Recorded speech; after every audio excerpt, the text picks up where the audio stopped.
ঈদ মোবারক। মুসলিমদের জীবনে একটা বছরে দুটো ঈদের খুশি, একটা রমজানের ঈদ, আরেকটা ঈদুল আজহা।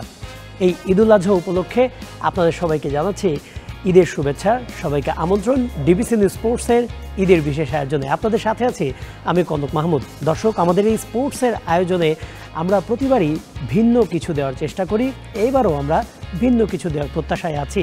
আমাদের সাথে আজকে ঈদের বিশেষ আয়োজনে যুক্ত হচ্ছেন বাংলাদেশের ক্রীড়াঙ্গনের 3 ডিসিপ্লিনের 3 জন নারী ক্রীড়াবিদ, যারা নিজেদের অঙ্গনে ইতিমধ্যে নিজেদের নামটাকে প্রতিষ্ঠিত করে ফেলেছেন। কেউ কেউ ইতিমধ্যে সফল হয়েছেন, কেউ কেউ সফলতার পথে আছেন।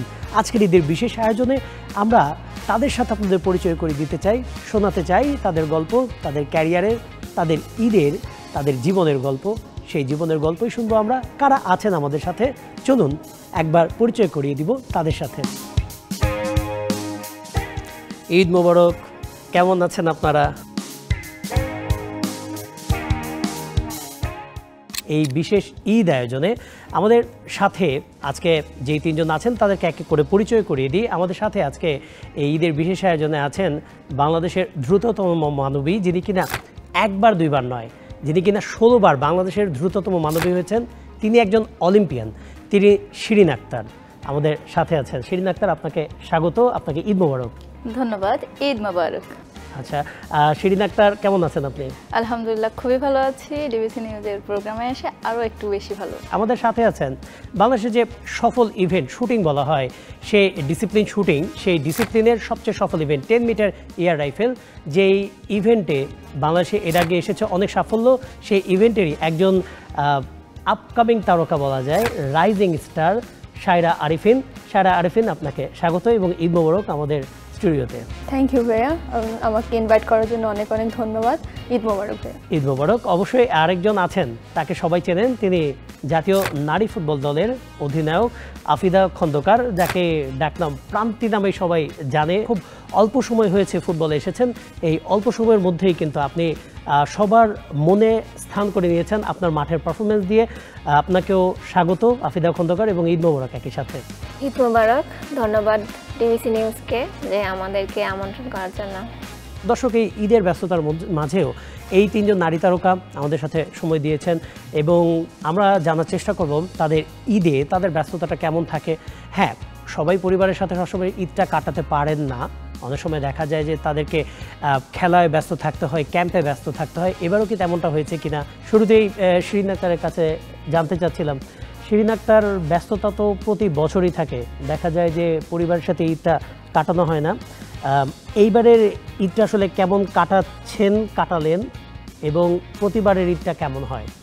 আসলে প্রতিবারই ঈদে মায়ের, বাবার বা পরিবারের সবারই আশা থাকে যে সন্তান বাড়িতে আসবেন এবং সবার সাথে ঈদ করবেন। তো আমার ম্যাক্সিমাম টাইমই যাওয়া হয় না খুব একটা, মানে 2টা ঈদের একটা ঈদ আমি বাড়িতে করি। তো মায়ের একটা সবসময় অভিযোগ থাকে যে ছুটি যতটা আমাকে দেওয়া হয়, আমি মনে হয় আমার খেলাটাকে অতটা ছুটি দেই না, মানে আমি ছুটি পেলেও হয়তো বাসায় যাই না, এরকম তাদের ধারণা। তো ঈদের সময় তারা সবসময় চান এবং পথ চেয়ে বসে থাকেন মা যে কখন আসবেন। তো প্রতিবারের মতো এবারও একই রকম হয়েছে এবং মা চাচ্ছেন যে খুব দ্রুত চলে আসুক। তো এসেছি, বাসায় সবার সাথে আনন্দ, বাবা মায়ের সাথে থাকা, তাদের সংস্পর্শে থাকা, আসলে এটাই আমার কাছে সবথেকে বড় ঈদের আনন্দের আর কি। আমরা আমাদের ব্যস্ত জীবনের কথা যখন বলি তখন একটা কথা বলি যে ছুটে চলা, সবসময় ছুটে চলা। আমরা সবাই ছুটে চলার মধ্যেই থাকি, আমরা সবাই কর্মজীবী, আমরা যারা কাজ করছি, আমরা যারা খেলছি, আমরা সবসময় ছুটেই চলছি। এই ব্যস্ততাটা আপনার ক্ষেত্রে জিনিসটা খুব ভালোভাবে মিলে যায়, ছুটেই যাচ্ছেন। এই ছুটে চলাটা কেমন উপভোগ করছেন আপনি? এটা আমার শরীরের রক্তের সাথে আসলে মিশে গিয়েছে, সেরকমই বলা যায়। তো এটাও যেরকম আমার একটা পার্ট, আমার পরিবারও একটা পার্ট। তো দুটোকেই আসলে একসাথে একইভাবে সময় দেওয়ার সুযোগ নেই। তো যখন সুযোগ হয় তখন বাবা মায়ের কাছে ছুটে যাই এবং তাদের সাথে সময় কাটাই। ওটা আসলে অন্যরকম একটা তৃপ্তি। বিশেষ করে বাবা মাকে জড়িয়ে ধরা, মানে তাদের স্পর্শ পাওয়া, এটা তো খুব ছোটোবেলায় সুযোগ হয়েছিল, আর এখন বড় হয়ে তাদের কাছে বছরে কিছুটা সময় পাই। তো সেইটুকু সময় আসলে মিস করতে চায় না এবং খুব খুবই কাছাকাছি থাকতে চাই, খুব খুব উপভোগ করি। এবং ছুটে চলা, যে বললেন যে ছুটে চলা, আসলে জীবনের সব ক্ষেত্রে সব জায়গায় আমার খেলাটাও ছুটে চলাই। তো সব কিছু আসলে মিলেই যাচ্ছে। আমি আসলে খুব ছোট্টবেলা থেকেই ছুটে চলছি, তো এখনো থামছি না। দোয়া করবেন আমার জন্য। হ্যাঁ, দোয়া করবেন। সামনে বেশ কিছু গেমস রয়েছে, সেগুলো গেমসে যেন ভালো কিছু করতে পারি। সেই জন্যই আসলে, দেশের জন্যই আসলে আমার এই পরিবার, আমার প্রিয় প্রিয় জিনিসগুলো, প্রিয় প্রিয় মানুষগুলোর থেকে দূরে থাকা। দেশকে অনেক বেশি ভালোবাসি, চাই যে দেশের পতাকাটি বিশ্বের দরবারে খুব সুন্দরভাবে উপস্থাপন করতে। অবশ্যই আমরা দেশকে অনেক বেশি ভালোবাসি, এই জন্যই দেশের জন্যই আমরা ছুটে চলছি। আরেকজন কিন্তু আছেন, তিনিও ছুটে চলছেন এবং তিনি আরও ছুটবেন সামনে, কারণ তার সুন্দর একটা ভবিষ্যৎ রয়েছে ফুটবলে। আফিদা খন্দকার, আপনিও ছুটে চলছেন। এই ছোটাটা সাম্প্রতিক সময় শুরু হয়েছে, তবে ব্যস্ততাটা দারুণ উপভোগ করছেন। আবার অনেক সময় ব্যস্ততার কারণে বেশ কিছু বিড়ম্বনাও হচ্ছে। বাবা মার আদরের সন্তান, বাবা একেবারে ফুটবলের যে হাতে খড়ি সেটা করিয়ে দিয়েছেন। আপনার বাবা সাবেক ফুটবলার ছিলেন, কিন্তু সেই মেয়ে ফুটবলকে আপন করে এখন ফুটবলের ক্যাম্পে আছেন কিংবা দেশের বাইরে খেলছেন। বাবা মা একটুখানি মানে অন্তরালে চলে গেছে। বাবা মাকে একটু খারাপ লাগে না যে না, মেয়েকে ফুটবল শেখালাম, এখন মেয়ে ফুটবলকে আপন করে নিয়েছে, আমরা কিছুটা বড় হয়ে গেছি, এরকমটা মনে হয় কিনা কখনো বাবা মার? না, বাবা মার কাছে এটা মনে হলে তাহলে ফুটবলে দিত না, কারণ বাবা তো জেনে শুনে আমাকে ফুটবলে দিছে। তো বাবা মা সবসময় সাপোর্ট করে যে হচ্ছে ফুটবল খেলতেছে, আরও ভালো করো, আরও ভালো কিছু করো, দেশের জন্য করো। তো বাড়িতে কি হইতেছে এটা দেখা লাগবে না তোমার, আমরা আসি ভালো, সমস্যা নেই, তোমরা দুই বোন ভালো করে খেলো। তো বাবার কথা হচ্ছে এটা। আর মা একটু কষ্ট পায়, কিন্তু তারপরেও কিছু বলতে পারে না বাবার জন্য। বাবার মন বুঝলাম, মায়ের মনটা বুঝলাম, মেয়ের মন কি বলে? অনেক সময় দেখা যায় যে দেশের বাইরে ঈদ কাটাতে হচ্ছে, ঢাকা ঈদ কাটাতে হচ্ছে ক্যাম্পে, তখন মেয়ে আফিদার কতটুকু খারাপ লাগে? এটা হচ্ছে দেশের জন্য স্যাক্রিফাইস করা হয় সবসময়। এবারও ঈদ হচ্ছে ক্যাম্পেই করা হয়েছে, কারণ এই মাসেই হচ্ছে আবার 25 তারিখ থেকে আমাদের মিয়ানমারে খেলা আছে, ফিফা বাছাই পর্ব। তো এই জন্য ছুটিতে যেতে পারি নাই। তো মায়ের একটু মন খারাপ, বাবারও মন খারাপ, কিন্তু বাবা প্রকাশ করে না আর কি। আমার মন খারাপ হইলেও আমি বলি না যে হচ্ছে যদি বাবা মারও মন খারাপ করে, তো এই জন্য আর কি সব চাপাই থাকে সবসময়। তার মানে আফিদার বাবা মা বুঝতে পারছেন নিশ্চয়ই, তারা যদি অনুষ্ঠানটা দেখে থাকেন। মেয়ে কিন্তু বড় হয়ে যাচ্ছে, তিনি এখনই তার আবেগগুলোকে নিয়ন্ত্রণ করা শিখে গেছেন, কারণ তিনি এখন জাতীয় নারী ফুটবল দলের অধিনায়ক। আমাদের শিরিন আক্তার যেমন, তিনিও কিন্তু এখন ট্র্যাক অ্যান্ড ফিল্ডের একচ্ছত্র ও আধিপত্য তার, তিনি 16 বারের ট্র্যাক অ্যান্ড ফিল্ডের রানী বলা যায়। সেই গল্পটা তার কাছ থেকে শুনবো। আমাদের মধ্যে একজন নতুন মুখ আছেন, শায়রা আরিফিন। আমরা 10 মিটার এয়ার রাইফেলে আমরা যখন কথা বলি, আমরা রত্নার নাম শুনেছি, আমরা আরও অনেক তারকার নাম শুনেছি। আবদুল্লাহ হেলবাকি, তিনি আমাদের জন্য আন্তর্জাতিক সাফল্য নিয়ে এসেছেন।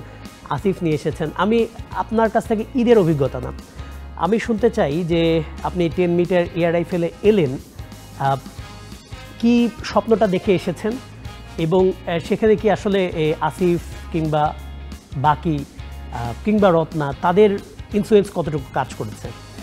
আসলে আমি প্রথমে শুটিং সম্পর্কে কিছুই জানতাম না। আমার বাবা একজন ক্রিকেটার ছিলেন এবং আমার মা কারাতেকা ছিলেন। তো তারা স্পোর্টসে থাকার কারণে আমার একটা ইচ্ছা ছিল, ফার্স্টে আমার ইচ্ছা ছিল আমি ক্রিকেটে যাব, বা আনফর্চুনেটলি ওটা হয়নি। তো মেইন ইচ্ছা ছিল যে আমি একটা স্পোর্টস পার্সন হব, কোনো একটা স্পোর্টসে যাব। বাট শুটিং সম্পর্কে আমার কোনো আইডিয়া ছিল না, যে শুটিং নামটা আমি কখনো শুনিনি। পরে একসময় হচ্ছে একদিন একটা নিউজ পেপারে একজন শুটারের প্রতিবেদন আছে, ওখানে আমি জানতে পারি শুটিং শব্দটা আমি ওখান থেকে শুনি।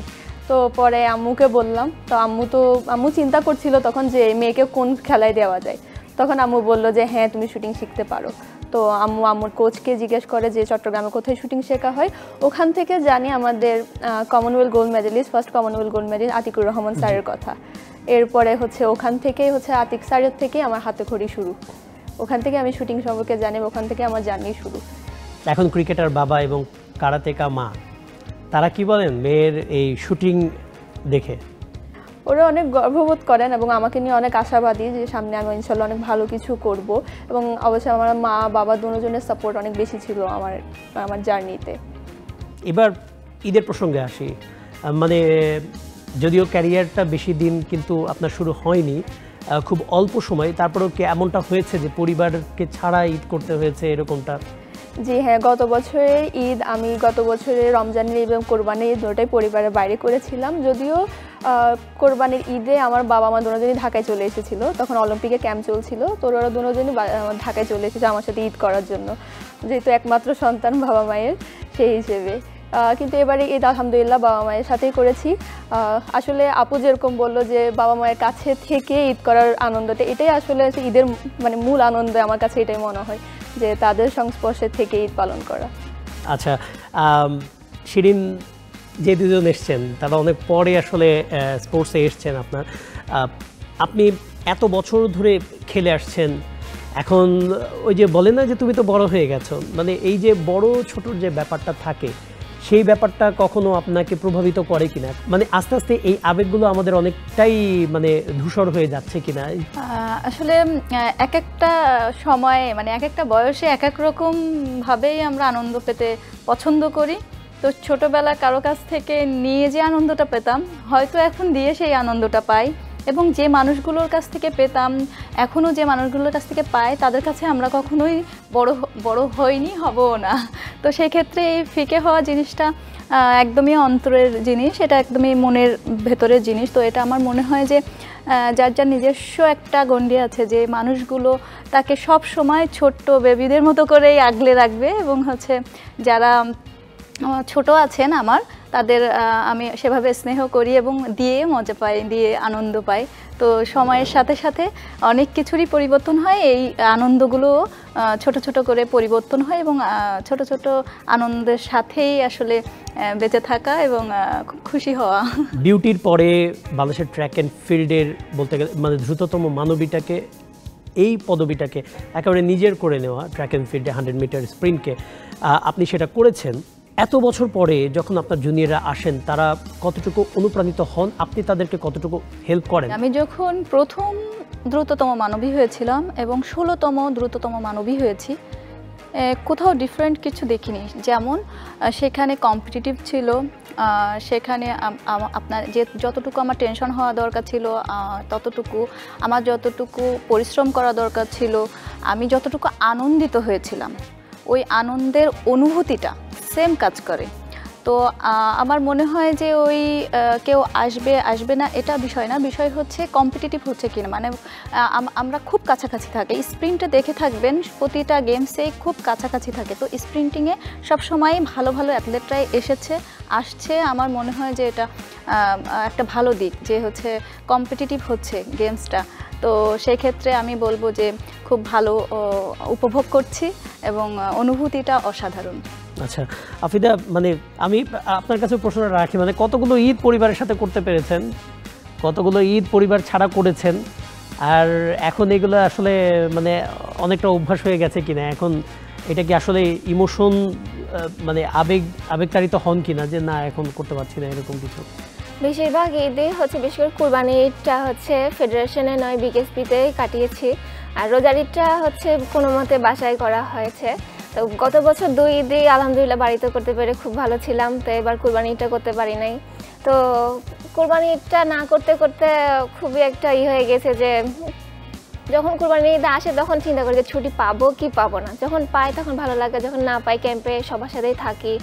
তো যখন ক্যাম্পে থেকে ছুটিতে যাই তখন আবার মন খারাপ হয়ে যায় যে ক্যাম্পে সবাই একসাথে থাকতাম, ঈদ করতাম। আবার যখন বাড়িতে যাই তখন বাবা মার সাথে ঈদ করি, ওইটাও আরেক আনন্দ। আবার ক্যাম্পে সবাই একসাথে ঈদ করা, এটাও আরেকটা আনন্দ। এইটা অবশ্যই একটা আনন্দ, আসলে একটা সার্কেল হয়ে যায় আমাদের। আমরা ব্রেকে যাব, সায়রার কাছে একটা প্রশ্ন রেখে, যে সেটা যে সামনের যে ঈদগুলো আছে সেই ঈদগুলোতেও কিন্তু, কারণ আমাদের ইন্টারন্যাশনাল ইভেন্ট থাকে, যখন এই ব্যস্ততাটা শুরু হবে তখন এটাকে কিভাবে ম্যানেজ করবেন? বাবা মা তো আর প্রতি বছর নিশ্চয়ই ঢাকায় চলে আসতে পারবে না। না, আসলে এই বিষয়টা নিয়ে কখনোভাবে চিন্তা করা হয়নি, কারণ আমরা সবাই দেশের জন্য খেলি। তো অবশ্যই ঈদ আসবে বা একটা আনন্দের মুহূর্ত আসবে যখন আমরা পরিবারের সাথে সময় কাটাবো, বাট অবশ্যই কিছু না কিছু ত্যাগ করতে হবে।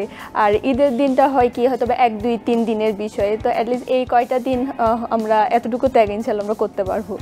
অবশ্যই আমাদের এই ঈদুল আজহার তো মূল মন্ত্রটাই হচ্ছে ত্যাগের যে মহিমান্বিত হওয়া, অবশ্যই আপনারা দেশের জন্য খেলছেন। আমরা একটা বিরতি নিচ্ছি, বিরতি থেকে ফিরে আরও কথা আছে আমাদের। দর্শক, আমরা কথা বলছিলাম, আমাদের সাথে 3 অঙ্গনের 3 নারী ক্রীড়াবিদ রয়েছেন, তাদের সাথে আমরা কথা বলছিলাম তাদের ঈদের অভিজ্ঞতা নিয়ে, তাদের ক্যারিয়ার সম্পর্কে জানবো, তাদের ভবিষ্যৎ পরিকল্পনা সম্পর্কে জানবো। একটা বিরতি নিচ্ছি, আমাদের সাথেই থাকুন। বিরতির পর আবারও ফিরে এলাম ডিবিসি নিউজ স্পোর্টসের ঈদের বিশেষ আয়োজনে। আপনাদের সাথে আছে আমি কনক মাহমুদ, আর আমাদের সাথে আছেন বাংলাদেশের ক্রীড়াঙ্গনের 3 অঙ্গনের 3 নারী তারকা। আমাদের সাথে আছেন বাংলাদেশের দ্রুততম মানবে অলিম্পিয়ান শিরিন আক্তার, আছেন নারী শুটার সায়রা আরিফিন, আছেন জাতীয় নারী ফুটবল দলের অধিনায়ক আফিদা খন্দকার। আমরা কথা বলছিলাম তাদের ঈদের অভিজ্ঞতা নিয়ে, আমরা কথা বলবো তাদের ক্যারিয়ার নিয়ে। ঈদ নিয়ে আরেকটু কথা বলতেই হয়। আমি জানতে চাচ্ছিলাম যে আপনাদের কিন্তু, আপনিও বিকেএসপি ব্যাকগ্রাউন্ডের, শিরিন, আফিদা আপনিও বিকেএসপি ব্যাকগ্রাউন্ডের, আমাদের দুজনের বাসা সাতক্ষীরাতে, এবং আপনাদের দুজনের বাসায় সাতক্ষীরাতে। কখনো কি এমন হয়েছে যে ঈদে কাকতালীয়ভাবে কিংবা কোনোভাবে একসাথে ঈদ করা হয়েছে, এরকমটা আছে কিনা? আগে শিরিন যদি বলতেন। হ্যাঁ, কিছু কিছু সময় আমাদের হচ্ছে আসলে সাতক্ষীরাতে এমন একটা পরিবেশ রয়েছে, অনেক খেলোয়াড়, অনেক তারকা খেলোয়াড়। তো বাড়িতে গেলে কোনো না কোনোভাবে, মানে ঈদ যদি করা হয় কোনো না কোনোভাবেই 8-10 জন 20 জন 25 জনের সাথেও হচ্ছে ঈদ করা হয়ে যায়। আমাদের এটাও একটা হচ্ছে খুব সুন্দর আনন্দ ঘন পরিবেশেই সৃষ্টি হয়। ওটা ডিসি বাংলোতে হয়, কখনো কোনো হচ্ছে ভালো একটা জায়গায় যে আমরা একসাথে একত্রিত হই, ঈদ পূর্ণ মিলনী হয়। তো সব মিলিয়ে আসলে বাড়িতে যদি ঈদ করা হয় তাহলে আফিদার সাথে আদার্স যারা আন্তর্জাতিক খেলোয়াড় রয়েছে, কোচেস রয়েছেন, তারপরে রেফারি রয়েছেন, যারা মানে ক্রীড়াঙ্গনে আছেন, সবার সাথেই মোটামুটি দেখা হয়, কথা হয়। যারা হচ্ছে আমাদের সাতক্ষীরা জেলার অভিভাবক রয়েছেন তাদের সাথে একসাথে ঈদ করা হয়। তো এটা একটা অনেক বড় আমাদের জন্য যে একসাথে থেকে ঈদ করা হয়, এবং দেশের বাহিরে কিংবা দেশে থেকে যে আদার্স জায়গায় আমরা ঈদ করি, কিন্তু এই ঈদটা আসলে দুটো স্বাদ একসাথে পাওয়া যায়। সেটা হচ্ছে বাবা মায়ের সাথে সকাল থেকে দুপুর পর্যন্ত হয়তো থাকছি, দুপুরে হয়তো সবার সাথে দেখা হয়ে যাচ্ছে, সবার সাথে একটা কিছুটা সময় আমরা কাটাচ্ছি। দেন সেটাও যদি না হয় রাতে হয়, যে কোনো একটা সময় দুটো স্বাদ একসাথে পাওয়াতে আসলে আমরা অনেক বেশি আনন্দিত হই। আফিদার সাথে বেশ কিছু ঈদ একসাথে করা হচ্ছে। আপনাদের যখন প্রথম ইন্ট্রোডিউস হয়েছিল আফিদা, আমি আপনার কাছে জানতে চাচ্ছিলাম যে তখন কি জানতেন যে তিনি বাংলাদেশের দ্রুততম মানবী? আবার কি মনে হয়েছিল যে না, আমিও তো ফুটবল খেলি, সে কি আমার থেকেও বেশি জোরে দৌড়াতে পারে? এরকম কোনো প্রশ্ন কি কখনো মাথায় এসেছিল কিনা? না, আমি যখন বিএসপিতে ভর্তি হই তখন হচ্ছে ওনার কথা আমি শুনেছি, তখন আমি ওনাকে দেখিও নাই। তো বিকেএসপিতে প্রথম পহেলা বৈশাখের সময় আমি ওনাকে দেখছি। তো আমি ওনার কাছে গিয়ে বলছি, আপু আপনার বাসা কি সাতক্ষীরা? তা উনি বলছে যে হ্যাঁ। পরে আমি বললাম যে আমিও সাতক্ষীরার। পরে আমি আমার বাবার নাম বললাম, তখন উনি আমাকে চিনছে। তো ওই থেকেই আর কি আমাদের পরিচয়।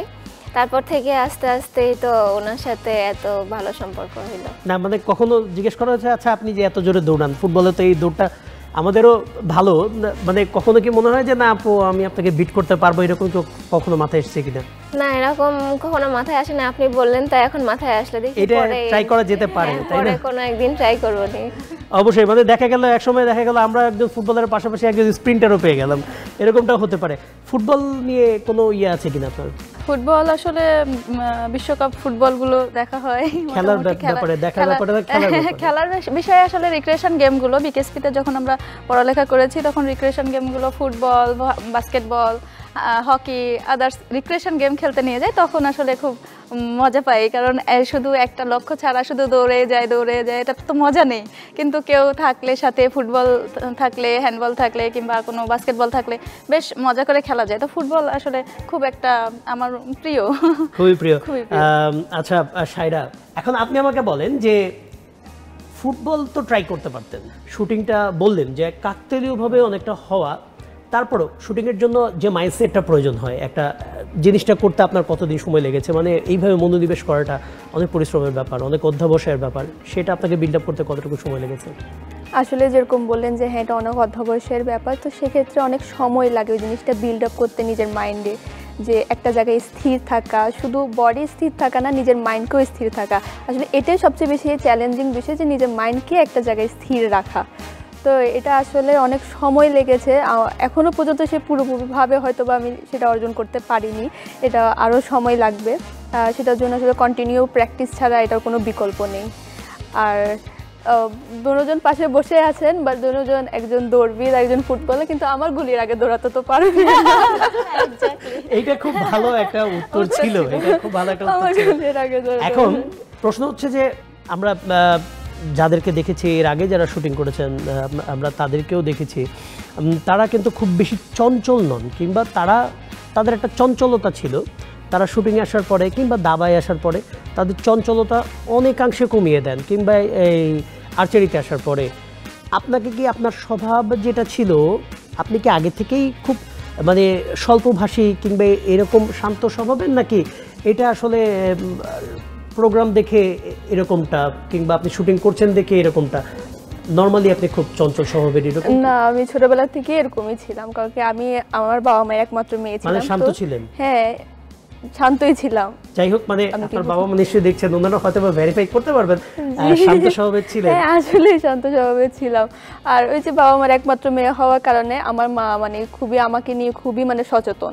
তো সেই ক্ষেত্রে মানে চঞ্চল হওয়ার কোনো সুযোগও ছিল না, এই ছোটবেলা থেকে এরকমই ছিলাম। তো আসলে এই জিনিসটা একটা প্লাস পয়েন্ট হয়েছে শুটিংয়ে আসার পরে। আর আসলে শুটিংয়ে যেটা কথা বলেছেন, শুটিংয়ে আসার পরে আসলে মানুষ চেঞ্জ হয়ে যায়। এটা আমি নিজেও কয়েকজন শুটারকে দেখেছি, তারা হচ্ছে বা তাদের আগে জীবনে খুবই চঞ্চল ছিল, বাট শুটিংয়ে আসার পরে, শুটিংয়ের প্র্যাকটিস সব কিছু করার পরে বছর খানিকের মধ্যে তারা চেঞ্জ হয়ে গিয়েছে, মানে একদম শান্ত হয়ে গিয়েছে। এরকম আসলে শুটিংটা আসলে মানুষকে চেঞ্জ করে দেয়। অবশ্যই, মানে আমি দেখি যে একটা রাউন্ড শেষ হওয়ার পরে মানুষ যেভাবে চিন্তা করে, এতটা টেনশন, এটা নিয়ে টেনশন কিন্তু অনেকে তাদের ক্যারিয়ার নিয়েও করেন না, তাদের লাইফ নিয়েও করেন না। এখন মানে হয়তো বা শিরিন মনে মনে বলবে যে আচ্ছা, চঞ্চলতার কথা বললো, তাহলে আমি যেহেতু দৌড়াই এত ভালো, আমাকে কি প্রশ্ন করবে যে আমি কি ছোটবেলায় ডান পিঠে ছিলাম কিনা, এরকম কোনো কিছু আছে কিনা? আমি প্রশ্ন করতে চাচ্ছি না, তারপরেও প্রশ্নটা এসে পড়ে যে একজন যদি শুটিং করেন, সেটা চঞ্চলতা হয়তো বা থাকে না, শান্ত থাকেন, কিন্তু আচ্ছা মানে একটু জোরে দৌড়ানোর জন্য কি আসলে ডান পিঠে হওয়াটা কি জরুরি? মানে একটু খুব বেশি উচ্ছল প্রাণ চঞ্চল হওয়াটা কি জরুরি কিনা? কিংবা ফুটবল, আমি আসবো, আপনার প্রসঙ্গেও আসবো। আসলে চঞ্চলতাটা ঠিক আছে, এটা একটু হওয়া দরকার আছে, কিন্তু আমি আপনি কতটুকু ছিলেন? ছোটবেলা থেকে যে খুব বেশি চঞ্চল ছিলাম সেটা না। কথা খুবই কম বলতাম, এবং হচ্ছে যেটা বললেন চঞ্চলতা, সেটা হচ্ছে আমার যেটা মনে হতো, আমি একদম ছোটোবেলায় 1-2 যখন পড়ি, তখন দেখতাম যে বাচ্চাদেরকে যে প্রধান শিক্ষক কিংবা আদার্স যারা শিক্ষক ছিলেন, তারা খুব আদর যত্নে কিংবা একটু মাথায় হাত দিতেন। তো আমার সবসময় মাথায় কাজ করতো যে হচ্ছে আমি তো চুপচাপ আছি, আমাকে তো কেউ ভালোভাবে কথাও বলছে না, কিংবা আমার দিকে দৃষ্টি আকর্ষণ করছে না। তো কিভাবে দৃষ্টি আকর্ষণ করা যায়, ক্লাসে ফার্স্টও হতে পারছি না। তো সেই ক্ষেত্রে দেখলাম যে বার্ষিক ক্রীড়া প্রতিযোগিতায় প্রথম হলাম, তখন দেখছি যে না, আমার একটু সবাই আমার দিকে দৃষ্টি আকর্ষণ করছে, আমার নাম উচ্চারণ করছে, আমার দিকে একটা অন্যভাবে তারা দেখছে। তো সেই ক্ষেত্রে আস্তে আস্তে ওই জিনিসটা ধরে রাখার জন্যে একটু একটু করেই আসলে অ্যাথলেটিক্সের দিকে মনোনিবেশ। ঘর থেকে রান্নাঘর পর্যন্ত গেলেও আমি দৌড়ে যেতাম। এমন হচ্ছে যে বৃষ্টির দিনে পিছলা উঠান, দৌড়াতে গিয়ে পড়ে গিয়েছি এবং বাবা মায়ের কাছে পিটুনি খেয়েছি। তো এরকম আর কি ছোটবেলাটা এভাবেই কেটেছে। না, এটা অন্যরকম অধ্যবসায়। আমরা যে অধ্যবসায়ের কথাটা বলছিলাম, এটাও কিন্তু একটা রকমের অধ্যবসায়, যে না দৌড়ের উপর থাকতে হবে সবসময়।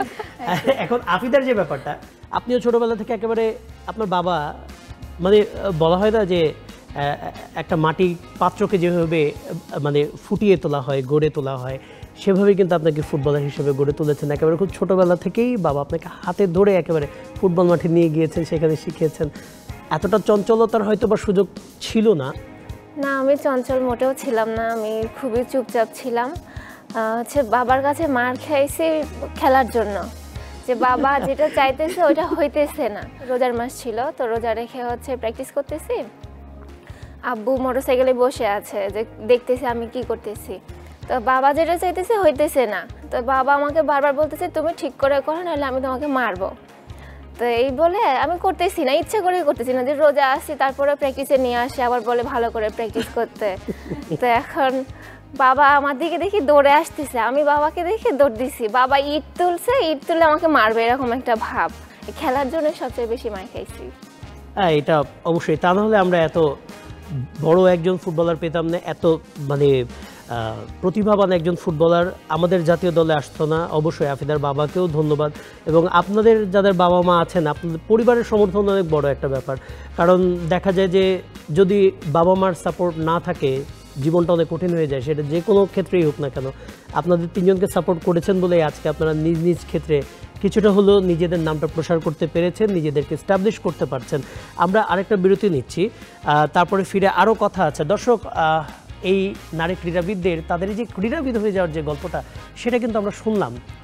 কারো বাবা একেবারে হাতে ধরে তাকে নিয়ে গিয়েছেন, এমনকি ফুটবল খেলতে না পারলে তিনি মারও খেয়েছেন।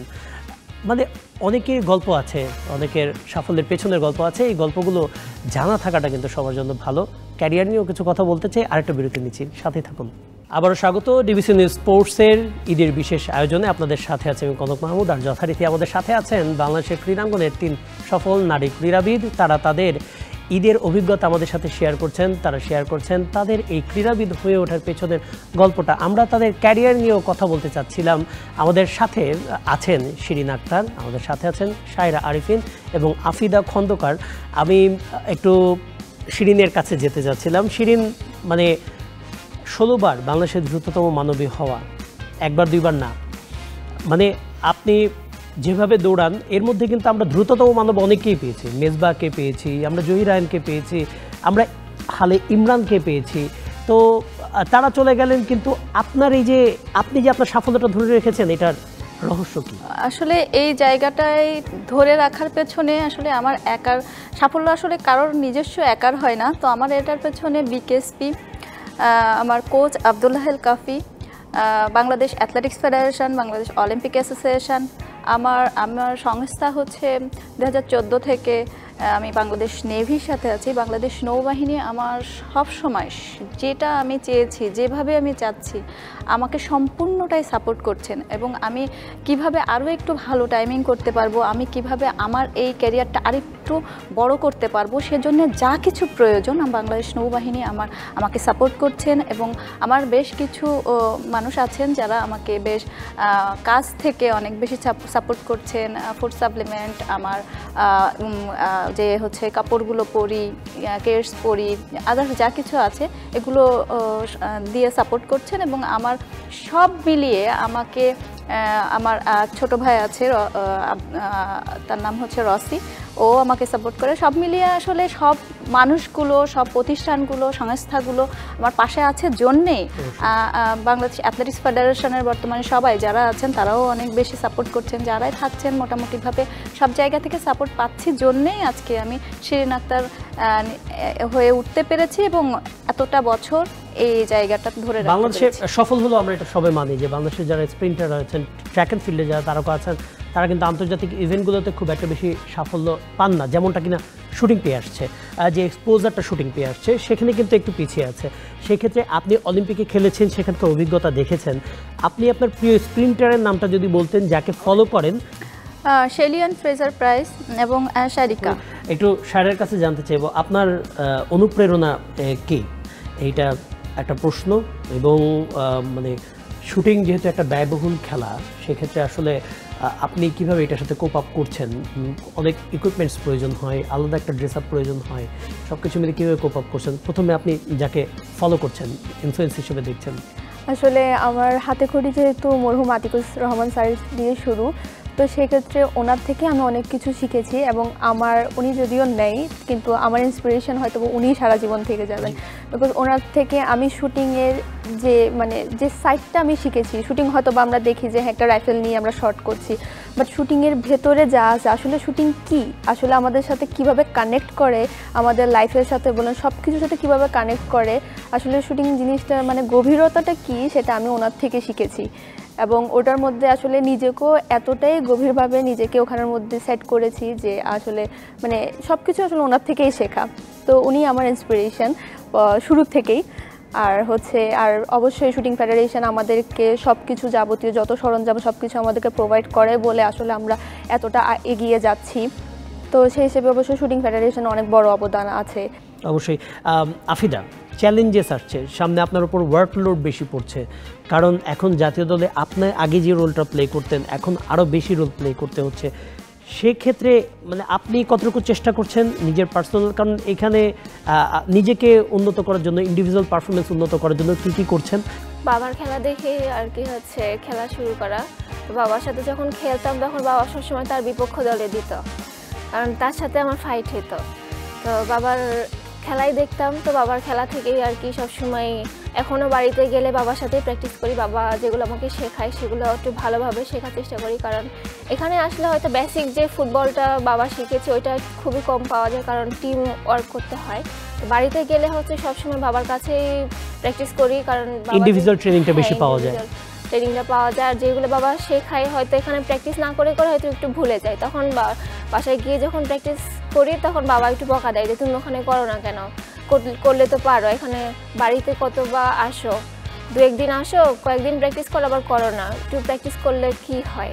তো সারাক্ষণ এগুলো বলে, ফোনের ভিতরেও কথা বলে জিজ্ঞেস করে এটা প্র্যাকটিস করছো ওটা প্র্যাকটিস করছো, মানে সারাক্ষণ প্র্যাকটিসের উপরেই থাকতে হয়। যদি ফুটবলার না হতেন তাহলে কি হতেন? ফুটবলার না হলে হচ্ছে আমার দাদির খুব ইচ্ছা ছিল যে আমি ডাক্তার হব, কারণ আমার পরিবারে আমার ফুপি থেকে শুরু করে সবাই ডাক্তার, ফুফাতো বোনও ডাক্তারি নিয়ে পড়তেছে। তো আমার দাদির ইচ্ছা ছিল ডাক্তার হওয়ার। মা কোনোদিন কিছু বলে নাই যে হচ্ছে কি হইতে হবে, কিন্তু সে ছোটো থেকে শুনেছি যে ডাক্তার হওয়ার জন্য তো পড়ার ইচ্ছা ছিল সায়েন্স নিয়ে। তো বাবা যেহেতু ফুটবলে নিয়ে যাচ্ছে তো বাবার পথেই হেঁটে চলছি এখনো। আচ্ছা, সাইরা যদি শুটার না হতেন তাহলে কি হতেন? আসলে শুটার না হলে হয়তো বা স্পোর্টসটা কন্টিনিউ করা হতো না, কারণ আমার কখনো অত মানে অন্য স্পোর্টসে যাওয়ার খুব একটা ইচ্ছা ছিল না। অন্য কোনো পেশা? অন্য কোনো পেশা বলতে আমি এখন আইন নিয়ে পড়ছি, আইন বিভাগে পড়ছি, তো আমি এটাতে আসলে কন্টিনিউ করতাম। মানে শুটিং, আইন, মানে সব মিলিয়ে কিন্তু খুব জটিল একটা পরিস্থিতিতে আছেন আপনি। শুটিং আর আইন দুটো একেবারে খুব ভালোভাবে মিশে গেছে। আচ্ছা শিরিন, আসলে এত বছর পরে প্রশ্নটা করব, মানে এই যে দ্রুততম মানবী আপনি, তারপরেও যদি মানে স্প্রিন্টে না আসতেন তাহলে কি হতেন? মানে স্প্রিন্টার না হতেন তো কি হতেন? আসলে একটাই রাস্তা পেয়েছিলাম, হচ্ছে হেঁটে চলার জন্য, ছুটে চলার জন্য। তো এই রাস্তাটা ছাড়া আমার আর কোনো রাস্তায় আসলে আমি সুন্দরভাবে খুঁজে পাইনি, কারণ হচ্ছে ওই যে একটু কি চিন্তা হয় না যে না আমি যদি স্প্রিন্টার না হতাম তাহলে আমি এটা হতে পারতাম, এরকম কোনো? না, কখনোই আফসোস হয়নি, কারণ এটা না হতে পারলে মানে খেলার জগতে এসেছি, এই সাইডে যদি না আসতে পারতাম, বিকেএসপিতে না আসতাম কিংবা অ্যাথলেটিক্সে স্প্রিন্টিং না করতাম, তাহলে হয়তো বা এখন একটা বিশাল একটা সংসারের একজন আছে গৃহিণী হয়ে থাকতাম, কিংবা এরকম টাইপ একটা চিন্তা, কারণ গ্রামের মানুষ, আমার বাবা একজন কৃষক। শিরিন, কখনো কি আপনার কাছে এরকম মনে হয়েছে, কখনো কোনো ছেলেকে চ্যালেঞ্জ করেছে আরে তুমি কি দৌড়াও, মানে এরকম কখনো দৌড়ে কোনো ছেলেকে পেছনে ফেলেছেন কিনা? আমি প্রথম যেবার বিকেএসপি ট্রায়াল দিই, তখন বিকেএসপির ট্রায়াল দেওয়ার সময় মেয়েদের ট্রায়াল সব শেষ হয়ে যায়, তখনই আমার হচ্ছে ছেলেদের সাথেই ট্রায়াল দিতে হয় এবং সেখানেই ফার্স্ট হয়েছিলাম। তো তারপর থেকে বিকেএসপিতে ভর্তি হওয়ার পর থেকে যারা জুনিয়র ভর্তি হতো তারা আসলে, আমি মেয়ে হলেও এই জুনিয়র ছেলেরা আমাদের সাথে মানে আমার সাথে পারতো না। আচ্ছা বাফিদা, আপনি তো মানে ছেলেদের সাথে খেলেই এই পর্যন্ত এসছেন, আপনার সবচেয়ে বড় অ্যাডভান্টেজটা ছিল আপনি ছোটবেলা থেকে ছেলেদের এগেনস্টেই খেলেছে, সেখানে আমার বাবাও ছিল।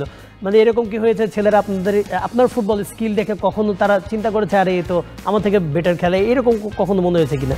যখন ছোট ছিলাম বাবা যখন খেলা শুরু করায় তারপর থেকে আর কি যে ভাইয়াদের সাথে একসাথে প্র্যাকটিস করতাম, ভাইয়ারাও বাবার কাছে প্র্যাকটিস করতো। তো তখন হচ্ছে বাবা যদি কোনো স্কিল দেখাইতো তো আমাকে দিয়ে দেখাইতো যে তুমি এটা করো, তারপর তোমাকে দেখে সবাই করবে। তো তখন এই জিনিসটা আমার খুব ভালো লাগতো যে বাবা আমাকে কেন দেখাইতে বলতেছে, নিশ্চয়ই আমি ভালো পারি তাই আমাকে দেখাইতে বলতেছে। তো অনেক ভাইয়েরা আছে যে তারা বলতো যে না খুবই ভালো, তারাও আমার সাথে টেক্কা দিত যে তোমারটা ভালো হয় না আমারটা ভালো হয়, এরকম করে অনেকেই টেক্কা দিত। আচ্ছা, আমরা একদম শেষ প্রশ্নটা আমাদের অনুষ্ঠানের সায়রাকে করতে চাচ্ছিলাম। সায়রা, হাতে যখন রাইফেল থাকে তখন কেউ কি বলে যে মেয়েদের হাতে রাইফেল মানায় না? না, এই কথা কারো বলার সাহস হয় না, কারণ হাতে রাইফেল থাকে। কিন্তু অনেকে ভাবে যে না আমি শুটার, হয়তো বা কেউ কিছু যদি বলে আমার যদি পছন্দ না হয় আমি হয়তো তাকে গুলি করে দিব, এই ধারণা অনেকজনেরই আছে। তো সেই ক্ষেত্রে অনেকে বলে যে না আমি আপনার সাথে কখনো কথা বলতে চাইনি, কারণ কি আপনি আমাকে এই তো মানে ভয় পায়, বিষয়টা এরকম আপনি রাইফেল দিয়ে সবসময় ঘুরছেন নাকি? সবসময় ঘুরছেন নাকি? তো এই জিনিসটা আসলে মানে খুবই হাস্যকর যে ওরা এই জিনিসটা ভাবে, কিন্তু আসলে না ওরকম কখনো কারো সাহস হয়নি। অবশ্যই। আর আমাদের শুটিং এ আল্লাহর রহমতে নারী ক্রীড়াবিদদের মানে নারী শুটারদেরকে অনেক সাপোর্ট করা হয়। অবশ্যই আমাদের দেশ সাপোর্ট করে, আমরা চাই যে আরো নারী ক্রীড়াবিদ আসুক। অনেক ধন্যবাদ আপনাকে সায়রা, একই সাথে শিরিন আক্তার, আপনাকেও ধন্যবাদ। এই 16 বারের দ্রুততম মানবী, আপনার সাফল্য যাতে আরও বাড়তে থাকে, আমরা ইন্টারন্যাশনাল ইভেন্টেও যাতে সাফল্যটা পাই, এবং একই সাথে আফিদা আপনাকেও ধন্যবাদ, আরও বড় ফুটবলার হন, আমরা এটাই আশা করি। দর্শক, কথা বলছিলাম আমরা আমাদের 3 অঙ্গনের 3 নারী ক্রীড়াবিদকে নিয়ে। আমাদের বল পায়ে ছুটে চলা আফিদা খন্দকার, কিংবা একেবারে স্প্রিন্টে ঝড় তোলা, ট্র্যাকে ঝড় তোলা শিরিন আক্তার, কিংবা সায়রা আরেফিন, যার বুলেট যেটি কিনা সবার থেকে আগে দৌড়ায়, এই যে তারা যে এগিয়ে যাচ্ছে, আমরা চাই তাদের এই এগিয়ে যাওয়াটা অব্যাহত থাকুক, এই প্রত্যাশায় শেষ করছে আজকের ডিবিসি নিউজের ঈদের বিশেষ আয়োজন। সবাইকে ঈদ মোবারক, ধন্যবাদ সঙ্গে থাকার জন্য।